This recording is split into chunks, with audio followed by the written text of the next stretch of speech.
waxa uu laba mir oo isku xigo ku guuleystay naanaysta halyeyga miisaanka culus ee ciyaarta feerka, waxaana uu hantay magaca feeryahankii ugu saameynta badnaa taariikhda ee qarnigii 20aad.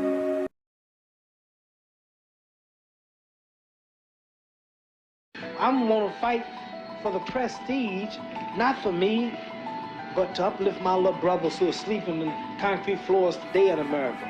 Black people who are living on welfare. Black people who can't eat. Black people who don't know no knowledge of themselves. Black people who don't have no future. Cassius, how do you feel today? Pretty good. How you doing? I hear you met Don Juan today. How was he? Yeah. He wasn't too friendly. What do you have to say? He didn't even shake my hand. What are you going to do about that? Now you must fall. I have wrestled with an alligator. I done tussled with a whale. I done handcuffed lightning, throw thunder in jail. That's bad. Only last week, I murdered a rock, injured a stone, hospitalized a brick. I'm so mean, I make medicine sick. He's a bull. I'm not a dog. I prove that Allah is God. Make all of us up. Sucker, look at you. You outside. I told you, I'm the real champion. I told you, I'm the champion of the world. All of you bow.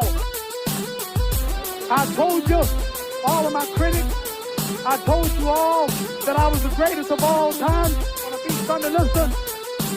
If you like to lose your money, be a fool and bet on Sunday.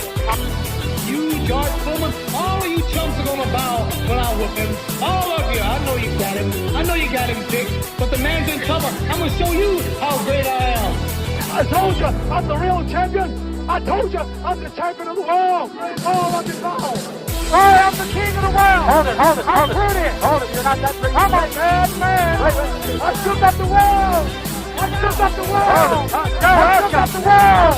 I'm young, I'm handsome, I'm fast, I'm pretty, and can't possibly be beat. Watch this from 7 punches. Beating a big, bad monster who knocks out everybody and no one can hoop him. That's when that little Cassius Clay from Louisville, Kentucky came up and stopped Sonny Liston, the man who annihilated Floyd Patterson twice. Assalaamu calaykum. Ramadaan kariim, meel kastoo aad adduunka naga daawanayso. madashiinan maanta waxaa noogu martiya feeryahankii muslimka ahaa ee Maxamed Cali Kalaay. kuma ayaa uu ahaa, halkee ayaa ka soo jeeday, maxay ahaayeen sababihii ku riixay inuu noqdo feeryahan, muxuu kaga jawaabay dalabkii Mareykanka ee ku biirista ciidamada dalkaasi ee ka dagaalamaya Vietnam, iyo xogo kale aad uga bogan doonto barteena YouTube ee Falaaxtu iyo weliba website-keena falaaxmedia.com. daawasho wacan.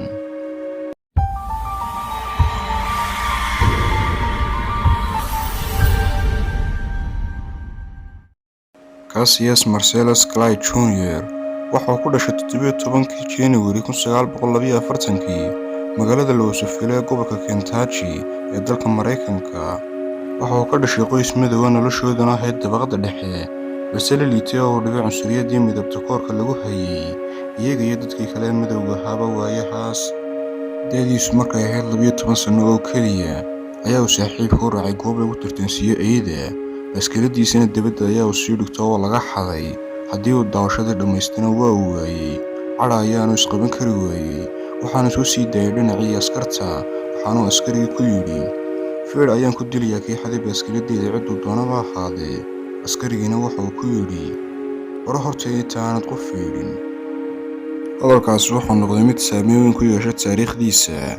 isla askarigaas ayaa tababare ka ahaa goob lagu barto feerka, halkaas ayaanu ka bilaabay noloshiisa feertanka.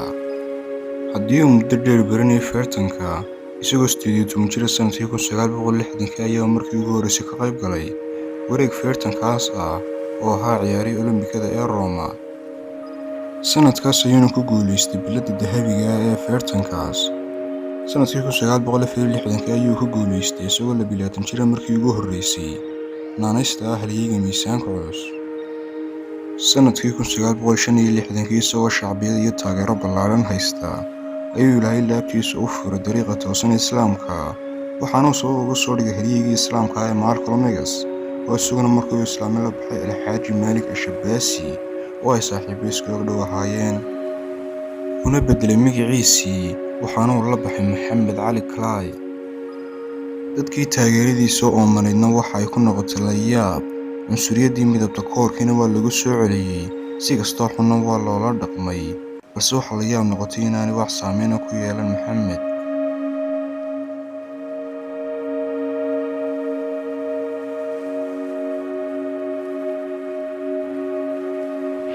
Pretty good. How you doing?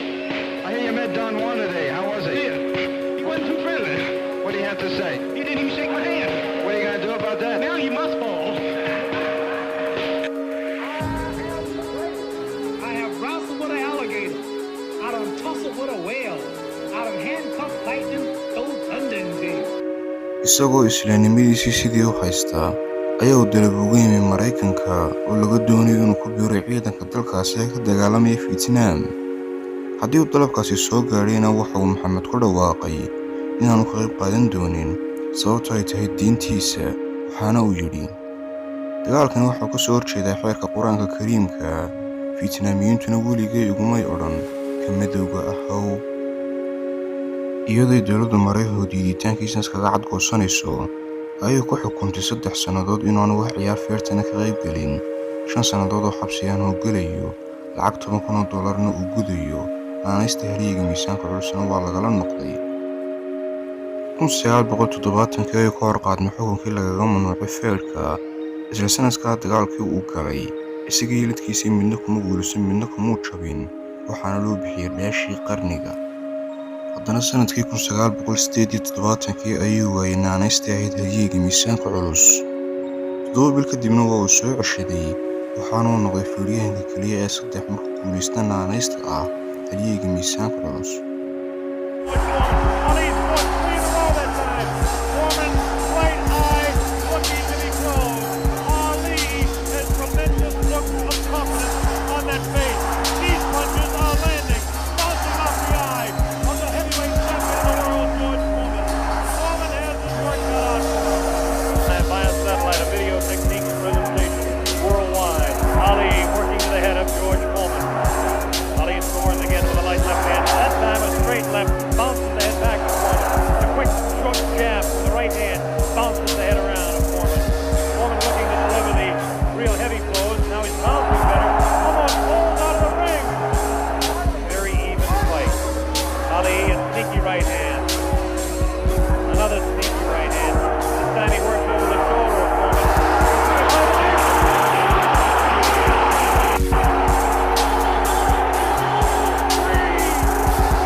feertankan adaalka hore ku soo aragtay waa feertan u dhexeeya Maxamed iyo nin la odhan jiray George Foreman oo Maxamed kaga soo ceshanay Foreman naanaysta ahayd heliyiga miisaanka culus ee xaqdarada lagaga qaaday.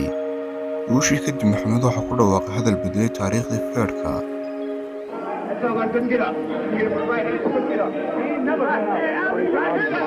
I kept talking to him during the fight, too. Mohammed, congratulations. Am I the greatest of all time? Mohammed, you told me in Deer Lake you were the greatest of all time, and I think everybody out there watching now will say that you proved it to man who was... dabcan sidaad wada maqlayseen wuxuu yidhi ilaaha dhabtahay waa allah, rasuulkiisuna waa Maxamed. haddii aad Maxamed iyo rasuulkiisa aaminsan tahay inay George Foreman iyo wixii la midaba ay hortaada ku noqonayaan ilmo yar oo kale.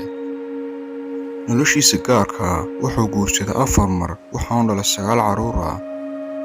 isna akharkii waxaa leelay cudur la yidhaahdo Parkinson oo ku sababay gariir, waxaana uu dhintay 4 January 2016. allah ha u naxariisto. sidoo kale isna waxaa jira feeryahan ay aad isku eg dhowaayaan Cali oo la yidhaahdo Mike Tyson oo gadaal ka islaamay. intaas ayuu inoogu eegay daawadeen muuqaalkiina maanta. hilmaamin haddii ku qanaceen muuqaalku inaad like saarto, subscribe na saaro kusoo biir Filaax Tube. assalaamu calaykum.